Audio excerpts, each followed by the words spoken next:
Yeah, all right. Yeah, Clint texted me and said, hey, would you like, I've got the last session. He had the last session. He said, would you like to take it or take some of it or something? I said, well, I'll do 10 minutes. All right? Just 10 minutes. I want to hear what he has to say. But I want to kind of jump off what James was talking about, and particularly that part about being teachable. Right? I kind of think like being teachable is the answer to almost everything. Right? Solomon said, if you rebuke a fool, he will hate you. But you rebuke a wise man, and he'll love you. Right? And when you rebuke the wise, he said he will increase. He will increase. So I want to talk about that teachable thing. And James was talking about it, but I want to just kind of break it down a little bit farther and say that teachability is really consists of two components, right? The first one is desire.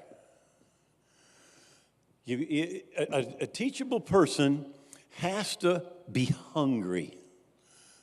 Right? They've got to want to succeed. They've got to want to reach souls. They've got to want to build a church. You got to want it, right?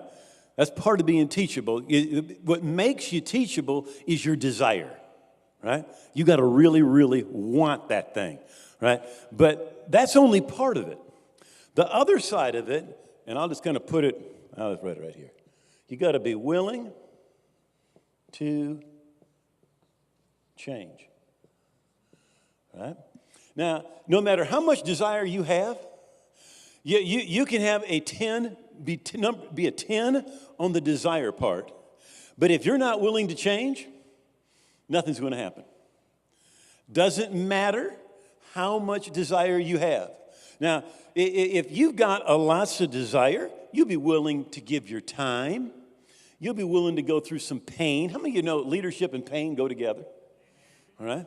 You'll be willing to invest money, right? You'll be willing to go through some rejection. How many of you know, pastors, well, we get rejected, at least I do, almost weekly. People leave your church. They fire you, right? Yeah, how many know when you leave, they fired you? They leave, they just fired you, all right? So you got to be willing to go through all of that. And if you're not willing to go through that, your desire isn't high. But no matter where your desire is, you got to be willing to change. Do things different. Learn. As James was saying, have somebody come up and rebuke you and receive that rebuke and make some adjustments as a result. But if your desire is a 9, you are hungry. You are hungry, you put your hours in, you do all the work, you do everything, but your willingness to change is a 2, right? You get a score of 18, and let me just tell you something. Nothing is going to happen. Nothing is going to happen. So what we have is we have some of us, we are hungry. We've got the desire. We will do the work. But we aren't willing to listen to anybody. We aren't willing to learn and change. How many of you've heard it said? It's what you learn after you know everything that really counts. Right? So you got to be ready to relearn. You got to be ready to adjust. Maybe a really good example of this is Dunkin' Donuts. All right? Now, I remember when I was growing up, you know, Dunkin' Donuts, they have an advertisement. They have a big fat guy, middle-aged fat guy, and he's like, it's donut time. And he's off to Dunkin' Donuts, all right? That was great in the 60s, maybe in the 70s, but then along comes Starbucks and the Atkins diet, and basically every carb becomes evil, all right? Sugar becomes evil, all right? And Starbucks changes everybody's perception about coffee. So literally, what could have happened was Dunkin' Donuts could have just said, well, this is the way we've always done it. We're going to keep on doing it. All right? But instead, they changed their marketing. They changed their branding.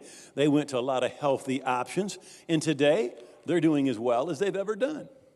But they were willing to change. Willing to change. Somebody said, wrote a book, This Isn't Your Dad's Church. You know, they're just saying, look, the message is the same, but the method has to change. The method that we're using to reach people needs to change. And probably the biggest block is pride. Block to our being teachable, right? We just kind of think, I know better. It used to work. I've seen it work. The rules don't apply to me. I don't need to listen to people that are in authority. And if that's our attitude, we are not going to change, right? Now, it's in Proverbs chapter 6, in verse 23. It says, for the commandment is a lamp, and the law a light, and the reproofs of instruction are the way of life.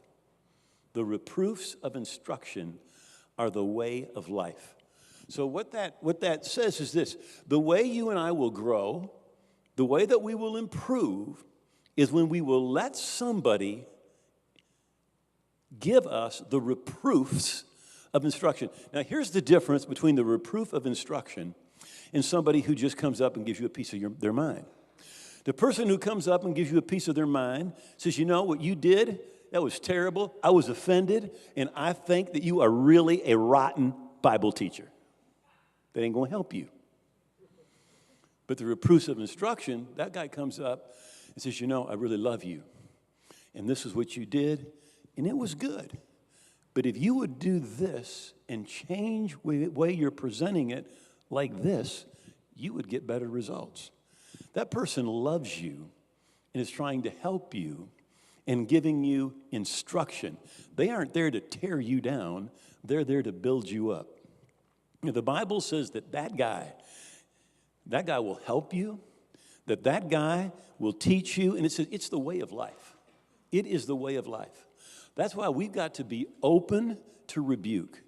Now, the Bible tells it to us this way. It says that wisdom in the heart of a man is like deep water. Right? Then it says, but the man of understanding will draw it out. Right? So when you're hungry enough, you'll go to the person that understands, that's been down the road that you're going on, and you'll start to ask some questions. Right? You'll be looking for feedback. In fact, the way you draw stuff out of somebody is by asking questions. That's how you draw it out. But listen, the person who knows will almost never tell you. You say, why? Because unsolicited advice is almost never listened to. Right? But the person that knows, if you'll ask, they will, with great joy, tell you. They'll tell you with great joy. So the Bible says you draw it out. You draw it out by being hungry. You draw it out by having a relationship with them and asking questions.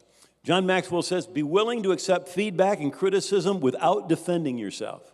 Otherwise, you'll only receive it once. I like that, don't you? Right? If we're going to have an adoptable lifestyle, we need to take a proper approach to feedback, to that reproof of instruction. The person loves you, and they want to help you. All right. Come on up, Pastor, and give us the word. We love you guys. Looking forward to seeing you in Michigan.